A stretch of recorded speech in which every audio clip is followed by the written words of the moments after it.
Тие клучни договори, Преспанскиот договор, договорот со Бугарија, ако се сеќавате, 1 година пред Преспанскиот беше склучен. Тоа беше веднаш на почетокот, 2017 година.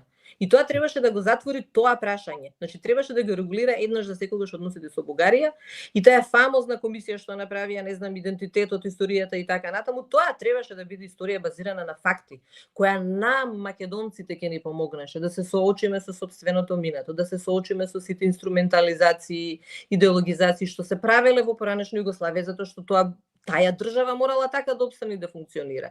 Не беше тоа ни да се пресметуваме со некого од минатото во општеството, туку да ги разбереме работите, да го разбереме светот во кој живееме, да разбереме дека не е онака како што ние сме си замислиле, туку дека светот функционира на правила, на принципи, на стандарди, дека кога ќе кажете историја на базирана на факти, тоа значи дека цел свет, сите научни заедници, сите научници, сите заедници функционираат на тој начин. Не треба ние да се плашиме од фактите. Како тоа идентитетот можеше да го смени на било кого од нас? Како? Никако, се разбира. И таа злоупотреба и Охридскиот договор беше трет, што беше под покровителство на меѓународна заедница, всушност внатрешен договор, се уште тврдам се трите столба на кои почива Северна Македонија. Еден од тој договор, ако се наруши на било кој начин, ние нарушуваме стабилност.